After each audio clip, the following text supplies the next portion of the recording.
नमस्कार, आपके साथ हूं मैं खुशबू मनोरमा मिश्रा और आप देख रहे हैं इंडिया न्यूज। आज जब दिल्ली वालों की नींद खुली तो ऐसी खबर के साथ खुली जिसने सबको जगा दिया। जी हां, जगा दिया उस सिस्टम को जो हमेशा से सोता रहता और ऐसे हादसों का इंतजार करता है। क्योंकि आज दिल्ली के मालवीय नगर में B&B, जी हां, जो एक कॉन्सेप्ट के तहत होटल तैयार किए जाते हैं, उसमें लगी आग और इस आग ने 21 जिंदगियां ले ली, जिसमें अभी तक की जानकारी के मुताबिक 17 विदेशी हैं, जबकि जो और लोग हैं वो भारतीय बताए जा रहे हैं। बहरहाल इस पूरे मामले की जांच होगी, लेकिन सवाल इस घटनाक्रम ने कई सारे खड़े कर दिए हैं। जी हां, हौज रानी में स्थित flourish stay hotel guest house बुधवार सुबह कुछ ही मिनटों में मौत के जाल में बदल गया। सुबह करीब 8:30 बजे इमारत के भीतर आग भड़की और देखते देखते लपटों ने कई मंजिलों को अपनी चपेट में ले लिया। धुएं का गुबार इतना घना था कि अंदर फंसे लोगों के लिए सांस लेना मुश्किल हो गया। आइए अब आपको सबसे पहले बताते हैं कि कब क्या हुआ है। तो कुल मिलाकर आपको बता दें कि इस घटनाक्रम की, इस मौत की पूरी टाइमलाइन क्या है वो भी अब आपको बता देते हैं। आग सुबह करीब 8:30 बजे लगी। जी हां, फ्लोरिश स्टे होटल में 8:48 पर पुलिस और दमकल को आग की पहली सूचना मिली कि भाई आग लग गई है। इसके बाद 9 बजे मौके पर पहुंची रेस्क्यू टीम, तब तक बेकाबू हो चुकी थी लपटें, मतलब इतना वक्त नहीं मिला और लपटें जो है वो बिल्कुल बेकाबू हो चुकी थी। धुएं ने पूरा भवन घेर लिया, अंदर फंसे लोगों में चीख पुकार मच गई, क्योंकि बेसमेंट में भी काफी लोग थे, फ्लोर्स पर अलग अलग तरीके से लोग यहां पर मौजूद थे। जान बचाने के लिए खिड़की और बालकनी तक लोग पहुंचने लगे। अब यहां तक तो पहुंच गए, लेकिन दम घुटने की बाद जो आग थी वो काफी ज्यादा फैल रही थी। दम घुटने और आग की तपिश से बचने के लिए लोगों ने ऊपरी मंजिलों से छलांग लगाना शुरू कर दिया। नीचे सड़क पर अफरा तफरी मच गई, ऊपर धुएं में घिरी जिंदगी और चारों तरफ मदद की गुहार। कुछ देर के लिए पूरा इलाका दहशत के साए में डूब गया। जी हां, अब इस पूरे इलाके में अब देखिए दमकल कर्मियों ने मौत के मुंह से निकाले दर्जनों लोग। कहा जा रहा है कि 40 से ज्यादा लोगों का रेस्क्यू किया गया। सुबह 9:30 बजे तक हालात बेहद गंभीर हो गए, सड़कें जाम हो गई, स्थानीय लोग राहत बचाव कार्य में जुट गए। दमकल कर्मियों ने जान जोखिम में डालकर कई लोगों को बचाया। इमारत में प्रवेश करके एक एक कर लोगों को बाहर निकालना शुरू किया। घंटों चले ऑपरेशन में 47 लोगों का रेस्क्यू किया गया। गंभीर रूप से झुलसे और धुएं का शिकार हुए लोगों को तत्काल एम्स के ट्रॉमा सेंटर में, मैक्स साकेत और मदन मोहन मालवीय अस्पताल पहुंचाया गया। कई लोगों को फेफड़ों के धुएं से गंभीर नुकसान पहुंचा है। कई लोग ऊंचाई से कूदने के कारण हड्डियों की चोट से जूझ रहे हैं। तो कुल मिलाकर जो दिक्कतें हैं वो काफी ज्यादा नजर आ रही है। लेकिन अब इस भीषण हादसे की 21 लोगों की मौत की पुष्टि हुई और ये 4 तस्वीरें आप देखिए कि क्या 4 तस्वीरें, ये किस तरह से ये आग लगी है इमारत में। दूसरी तस्वीर जहां लोग अपने आप को बचाने के लिए, अब समझ में आ गया कि कोई रास्ता नहीं है, तो बिल्डिंग में खिड़की के रास्ते ये व्यक्ति कूद गया। तीसरी तस्वीर है, आसमान में काले धुएं का गुबार उठता हुआ नजर आया है और छलांग लगाते हुए लोग नजर आए हैं। जी हां, जिंदगी बचाने के लिए उनके पास और कोई रास्ता नहीं था। उन्हें लगा कि चलो थोड़ी चोट आएगी लेकिन जिंदगी बचेगी तो सही, क्योंकि इस पूरे घटनाक्रम में 21 लोगों की जान चली गई है, कई लोग घायल हैं। ये एक 4 तस्वीर और देखिए। रेस्क्यू ऑपरेशन शुरू होता है।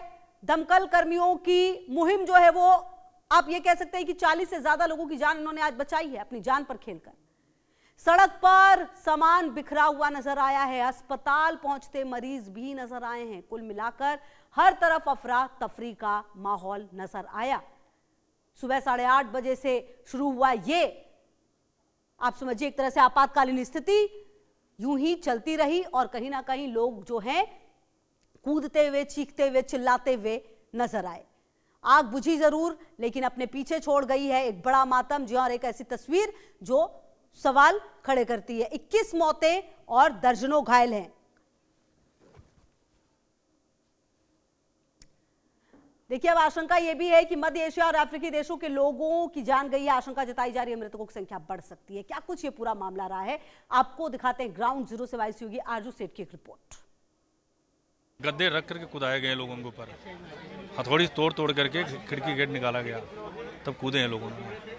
अच्छा, तो क्या लग रहा था, क्या बेसमेंट में भी लोग मौजूद थे? नहीं, बेसमेंट नहीं थे, बेसमेंट नहीं है। बेसमेंट में नहीं थे। अच्छा, आप लोग गद्दे लेकर आए? गद्दे लेकर आए, सब फेंके, गद्दे कुदाए गए लोगों को। जो कुछ बच्चे हैं कुछ हॉस्पिटल गए हैं, बाकी 20-21 आदमी तो कैजुअल्टी हो चुकी है। लगभग कितने लोग होंगे तो आप लोगों ने बचाया होगा टोटल? अरे 25-30 आदमी। आप लोगों ने 25-30 आदमियों को निकाला? अच्छा, जिन लोगों को निकाला वो ठीक थे एकदम या उनकी हाँ हालत? ठीक हो तो सही है।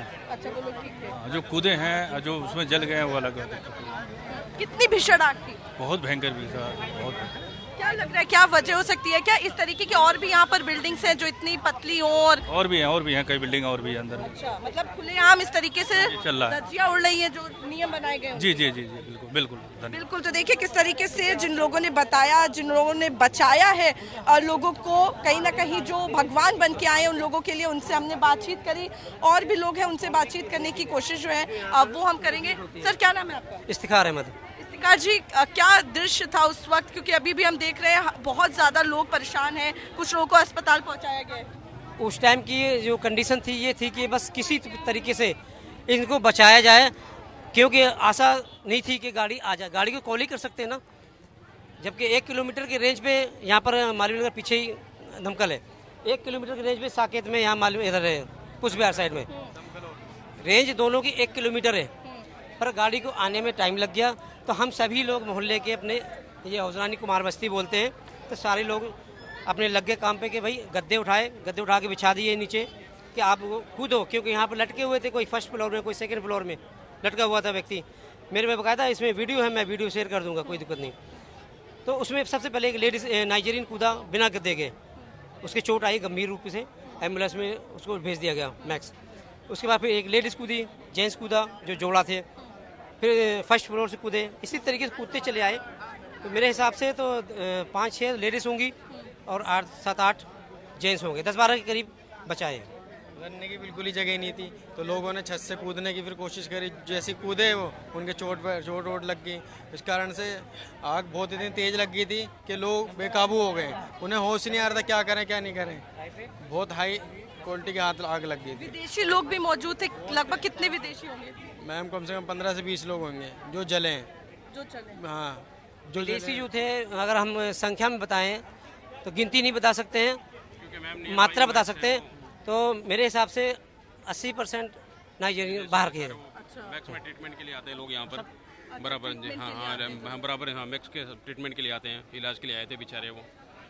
हम तो यहीं पे रहते हैं, क्योंकि इधर मैम ज़्यादातर लोग ना बाहर के ही आते हैं इधर रहने के लिए, इलाज कराना आते हैं बेचारे। खुदा ने ऐसी बरकत दिखाई कि वो उनका इलाज ही हो गया। पर यहाँ पे बहुत पतली सी जगह है और बता रहे हैं कि 6 की अनुमति थी, 25 रूम बनाए गए हैं। वायलेशन भी हुआ है पूरी तरीके से। रूम छोटे छोटे रूम बना दिए मैम, उन्हें रेंट पे चढ़ाते हैं लोग पैसा कमाने के लिए, लेकिन लोगों की जान की कोई परवाह नहीं कर रहा है मैम। अच्छे से आगे ऊपर पकड़ी हुई है और कम से कम 20-25 लोग तो मेरे सामने ही गए हैं। अच्छा जी, जो बेचारे ख़त्म हो गए, कुछ बच गए थे और सब बाहर के लोग थे, यहाँ का कोई नहीं था। अच्छा, तो देखिए बड़ी बात ये है कि बताया जा रहा है ज़्यादातर 80% लोग जो है वो बाहर के थे। अच्छा, ये बताइए आग किस तरीके से, क्या नीचे से लगना शुरू हुई? नीचे से लगी है, कहीं फ्रीजर से लगी है आग। अच्छा, लग रहा है जी जी, अच्छा। हाँ फ्रीजर से ज़्यादा कर माना जा रहा है। बिल्कुल, और भी लोग हैं। आपने रेस्क्यू में मदद की थी लोगों की? नहीं, मैंने मदद नहीं की थी, मैं थोड़ा लेट आया था, लेकिन हाँ मैंने चश्मदीद हूँ, मैंने देखा था कि यहाँ किस तरीके की अफरा तफरी मची थी और लोग किस तरीके से विवश थे। आधों ने तो धुएं से दम घुट करके उनके जान, बहुत हृदय विदारक घटना है, उसको शब्दों में बयान कर नहीं किया जा सकता, क्योंकि मैंने अपने नज़र से देखा था। और पिछले हफ्ते मैं आपको बता रहा हूँ, विदिन 1 किलोमीटर के रेडियस में यहीं खिड़की एक्सटेंशन में भी आग लगी थी, वो खुद मेरी लोकेलिटी में लगी थी। हाँ मैंने देखा था। तो लोग रात को ऐसे सोते रहते हैं और यहाँ पे सबसे बड़ी चीज़ है कि इलीगल कंस्ट्रक्शन है, ये सारे के सारे, पूरा एरिया ही अनसस्टेनेबल डेवलपमेंट मॉडल पे बना हुआ है। तो सरकार से दरख्वास्त करूंगा कि आप जल्द से जल्द एक अकाउंटेबिलिटी के साथ आप एक ऐसा प्लान लेके आइए जिससे डिसेंट्रलाइजेशन हो। वहाँ क्या नेता, क्या पत्रकार, क्या नागरिक, सब रह रहे हैं इस शहर में, हम सब रह रहे हैं, इस आग से हम में से कोई नहीं बचेगा। तो कहीं ना कहीं इसके लिए एक प्लान लेके हमें सोचना होगा और वो करप्शन रहित प्लान होना चाहिए। बिल्कुल, और देखिए कई बार ऐसा होता है एनओसी नहीं होती है, उसके बाद भी होटल चल रहे होते हैं, कई बार एनओसी दे दी जाती है, नॉर्म्स नहीं पूरे होते हैं। लग रहा है पूरी तरीके से यहाँ पर भी बिल्डिंग में इस तरीके का खिलवाड़ हुआ है। और कितने सालों से यहाँ पे ये होटल है? काफ़ी टाइम हो गया जी, पहले खादीग्राम भंडार हुआ करता था यहाँ पे। अच्छा, उसके बाद में ये बनाएंगे। अच्छा, लगभग कितने साल? काफ़ी टाइम हो गया इसको जी, चलता 4-5 साल करीब। अच्छा, 4-5 साल से है। आप यहीं रहते हैं? कितने साल से होटल होगा ये वाला? ये बना होगा 7-1 साल से। अच्छा, पहले यहाँ पे थी फोटोकॉपी की दुकान और खादी ग्राम उद्योग। अच्छा, कपड़े पहले भी क्या यहाँ पर कुछ ऐसा हादसा इंसिडेंट हुआ है या पहली नहीं, बार है? पहली बार हुआ। अच्छा, कितना कितना खतरनाक था दृश्य, आप थे नहीं, मैं था नहीं है, अच्छा हम तो वीडियो में देखी। अच्छा, तो आप लोगों के इलाके में इस तरीके की और भी बिल्डिंग है जहाँ पर ऐसे पतली रोडें हैं और होटल चल रहे हैं 25-25 रूम? ये इधर से लेके मैक्स हॉस्पिटल है कोने तक, सारे रेस्टोरेंट सेंटर है वहाँ पे अंदर गली में, अफगानी और हबशी जो बाहर से आते हैं इस रोड पे सारे आगे अंदर सारे होटल ही होटल है। अच्छा, तो उनमें भी यही हाल है, ऐसे पतले पतले बने हुए हैं? ये तो बहुत बड़ी है, वो तो बिल्कुल छोटी छोटी गलियां हैं। बिल्कुल, तो देखिए किस तरीके से लोग बता रहे हैं कि बुरा हाल है और इसी को लेकर जो है वो रूल्स फॉलो नहीं किए जा रहे हैं। अब बताया जा रहा है कि इस होटल के पास भी एनओसी नहीं था। अब फिलहाल वो विषय जो है वो इन्वेस्टिगेशन का है कि क्या एनओसी मौजूद था, और एनओसी था क्योंकि बता रहे हैं लोग कि 5-6 साल पुराना ये होटल है, तो 5-6 साल से ये होटल जो है वो रन कर रहा था, उसके बावजूद भी कई नॉर्म्स जो है उनका वायलेशन जो है वो देखने को मिल रहा है। और इसी के बाद ही फिलहाल जो लोग हैं वो कई लोग अपनी जान जो है वो इस इंसिडेंट में गंवा चुके हैं। और देखिए यहाँ पर अभी भी देखिए किस तरीके से यहाँ पर पूरा बैरिकेटिंग जो है वो यहाँ पर लगाई गई है और अनुमति जो है किसी को जाने नहीं दिया जा रहा है। वहाँ पर मौजूद थे वो थे यहाँ के निवासी मालवीय नगर के वो युवा जिन्होंने उन लोगों को बचाया, और हमारे साथ वो कुछ लोग भी मौजूद हैं जिनका बहुत बड़ा योगदान था लोगों को बचाने के लिए। आप कितने बजे यहाँ पर पहुँच गए थे और आग कितने बजे लगी? मैं तो यहाँ पर 8:30 बजे आया था मैं, और मैं आया था यहाँ पीछे से पूरा आग लगा हुआ था, और ऊपर से तीसरी चौथी मंजिल से सब नीचे गद्दा नीचे बिछा हुआ था, ऊपर से नीचे कूद रहा था सब। हाँ, फिर यहाँ फिर गाड़ी जो आया था आग बुझाने के लिए, वो आया से 40 मिनट के बाद आया वो अपने आप, तब जैसा वो आग कम हुआ। फिर भी धुआं बहुत तेज था, अंदर आदमी अंदर ढूंढते उठते मर गया।